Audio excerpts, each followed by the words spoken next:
medical. What we've done, $50 billion for rural hospitals.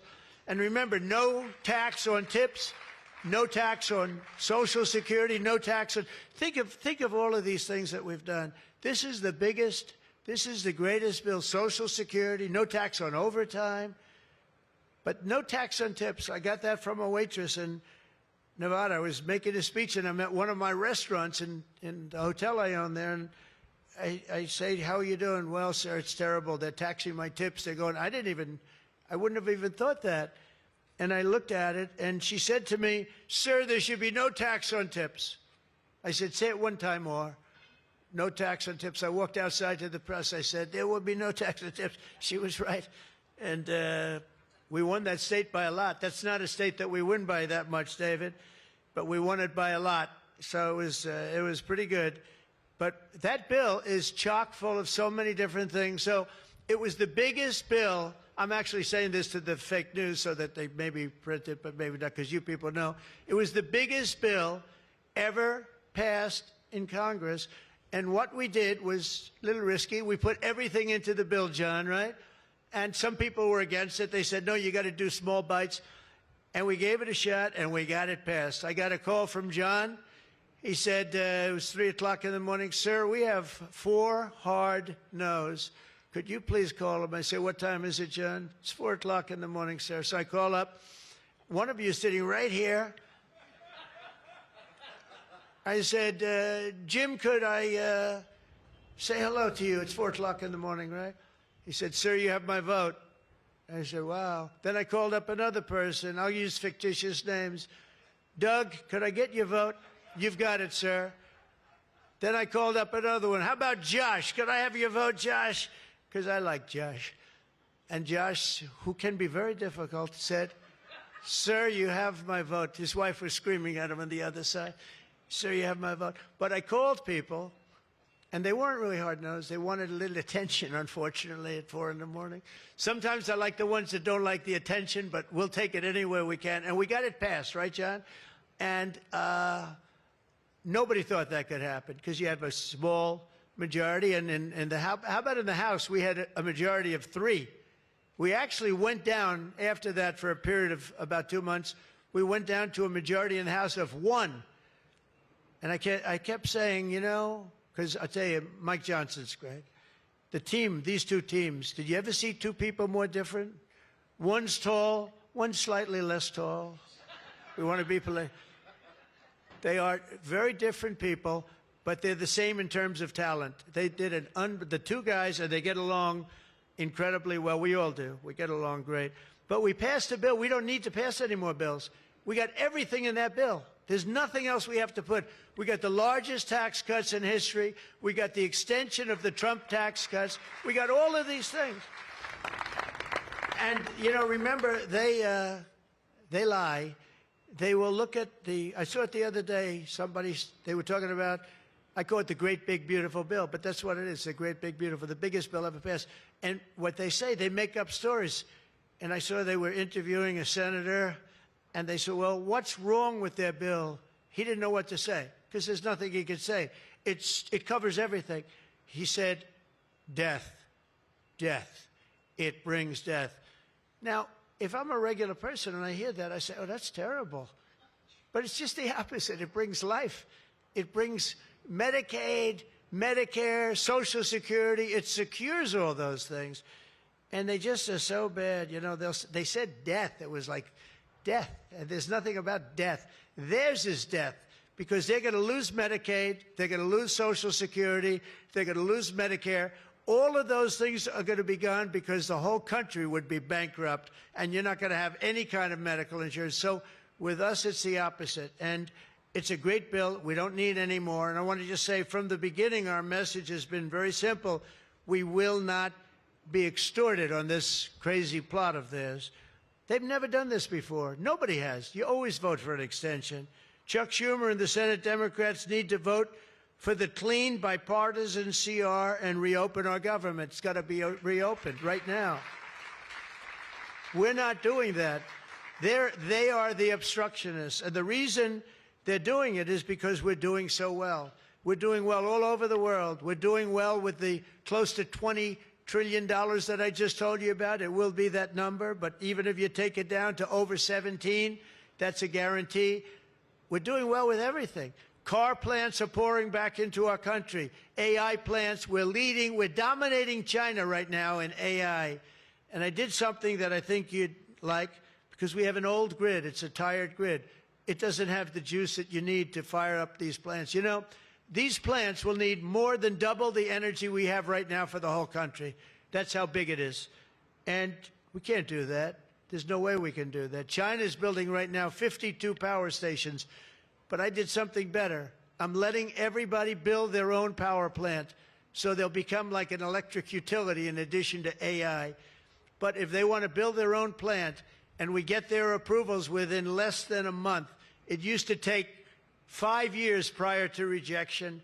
Sometimes a guy in Louisiana, they had one that took 12 years, and then they got rejected. I got it approved in 2 weeks when I got into office. That was the first term. And the plant is up now, and it's been a great thing for the state. I did it twice, actually. I got 2 of them that were dead after 12 years, and I got them approved, both of them, in less than a week. And that's what we're doing. Lee Zeldin, by the way, is doing a phenomenal job, Environmental Commissioner, I have to tell you. He knows that we have to get them fast, and we're getting them fast. So we're leading China in the AI race by a lot. Under Biden, Democrats voted 13 times for continuing resolutions to keep the government open.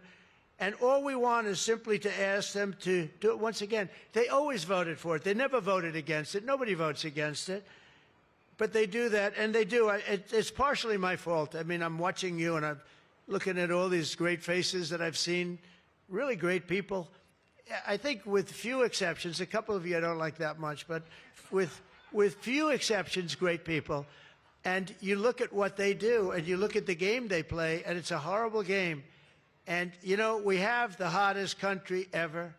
This is the hottest country anywhere in the world. And I say this, I'm sure you've heard me say it, but I was over in the Middle East, and the King of Saudi Arabia and others also said essentially the same thing. They said, you know, President, a year and a half ago, your country was dead.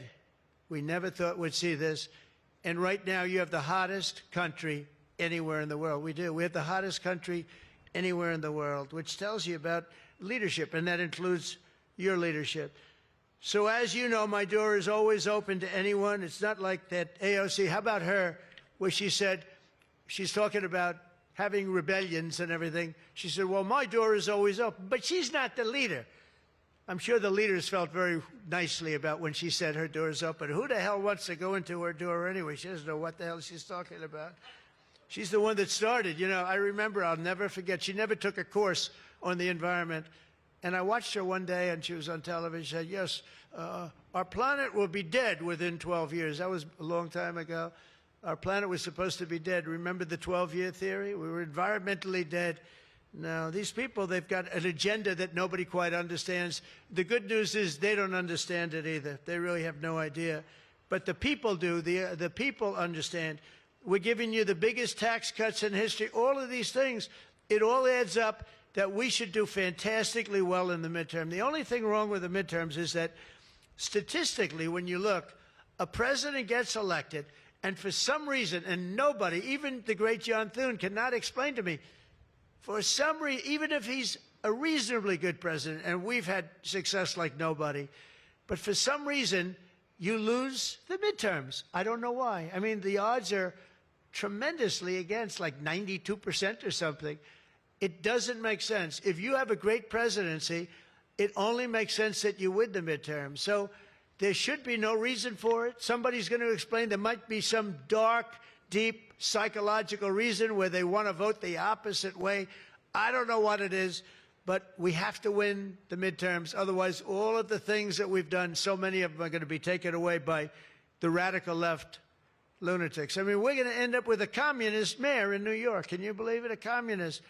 Remember, I would always say, we will not have a socialist elected in our country. Remember, I'd say that all the time. And I was right. We skipped socialists. We got a communist elected. So I didn't tell a lie.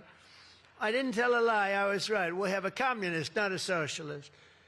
But we've already seen the impacts of the dangerous game that they're playing. Democrats are causing delays in our air traffic control system, so important. We wouldn't have had, you know, this Pete Buttigieg, he spent billions of dollars on fixing the air traffic control that used copper wire going into glass wire. Any union electrician here or any non-union electrician would say you can't hook copper into glass. It doesn't work. They spent billions of dollars. They turned on the system, and it was stone cold blank. We're getting a brand new system. We have bids out now. We have 3 great companies bidding. And I want one bid. Sean Duffy's doing terrifically. I want one bid. I want just bid, and they're responsible for everything. Not where they had like 1,000 contractors. Every contractor, they were all running around. In the end, if one of them does a bad job, we want to be able to blame somebody, and it's going to be one of the very big companies because there's a lot of interest in it. So the air traffic control system is going to be rebuilt. Over 1 million federal workers right now, as you know, are going unpaid. That's the Democrats' fault. And children, tourists, unable to visit the museums in Washington, D.C., that we now have beautiful, safe streets, but we don't have the museums open. We should probably just open them. But we are doing things that nobody's ever done, nobody's ever seen. So all of this and the pain that the Democrats have caused during this reckless and completely unnecessary affair, and you could call it the Schumer shutdown or the Democrat shutdown, you can call it whatever you want. And I will say this, that we have Darth Vader. You know Darth Vader, right? Darth Vader is a man who, I think he's sitting right. Is that Darth? Stand up, please, Darth Vader. Stand up. Does everybody know? They call him Darth Vader. I call him a fine man. But he's cutting Democrat priorities, and they're never going to get him back. And they've caused us, and they've really allowed us to do it. And by the way, thank you. You're doing a great job, I have to tell you. So really a great job. Because many of the things that they're cutting, like the New York project, $20 billion we're cutting it, they're not going to get it back. I mean, they're not going to get a lot of things back. They may not get it back. Maybe we'll talk to them about it.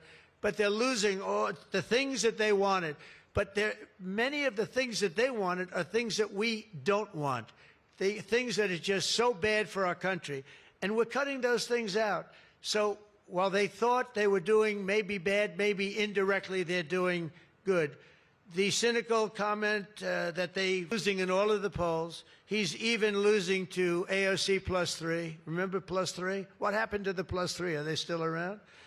I had one. I met when I was at the United Nations, I met the president of Somalia. And I said, I have somebody I'd like to give back to you. He said, no, thanks. We don't want her. He didn't want anything to do with her. But today I'm calling on every Senate Democrat to stop the madness, to let our country get back. In the greatest moment in the history of our country in terms of wealth, in terms of job creation, and in terms of investment coming in, these guys go on strike. It's really a shame. So I'm asking them to be smart. It's not working. They're getting killed in the polls. The public understands what they're doing. They're doing the wrong thing. And with that, I just want to say welcome to the White House. When we're finished, they do a great job. When they're finished, we're going to all come in. It'll be a little crowded, but that's okay. Into the Oval Office, we'll talk a little bit, a couple of minutes. Got some interesting things. And I think I'd like to have, if I could, John come up and say a few words, and we can close it out. And by the way, this is an open mic. It's open to the world. I think they can hear me out on the street. If anybody wants to come up and say after John, say it. We're all friends, and you can speak your heart out. But we've got to get our government open, and the Democrats are trying to keep it closed. Thank you. John, please. Thank you, man. Thank you, sir. Well, Mr. President, thank you for having us. This is the 4th week of the Democrat shutdown, but we are all here today because your Republican team in the Senate is unified. This is now the longest full shutdown in history, but everybody here has voted now 11 different times to open up the government, and we are going to keep voting to open up the government, and eventually the Democrats, hopefully sooner or later, are going to come around. But Mr. President, your agenda is the right one for this country. This is your team. We are your partners in achieving and implementing the agenda that you campaigned on and the American people voted for. And you just mentioned it has been a series of promises made and promises kept, whether it's national security, whether it's the border, whether it's the economy, taxes, regulations, energy, Trump newborn accounts, school choice. You look at what we've accomplished so far. It is a remarkable, remarkable team and a record of accomplishment that can't be matched. And I would argue, at least in my time here, but perhaps in all of history. So thank you for your leadership, and we will continue to be good partners and work with you to get the work done for the American people. And let's hope that the Democrats get wise and starting perhaps even today, vote to reopen the government so we can get back to work for the American people. Mr. President, thank you for having us at your home. You have beautiful homes, and thank you for everything you're doing to make this such a beautiful place. This is America's house. We're delighted to be here. Thank you.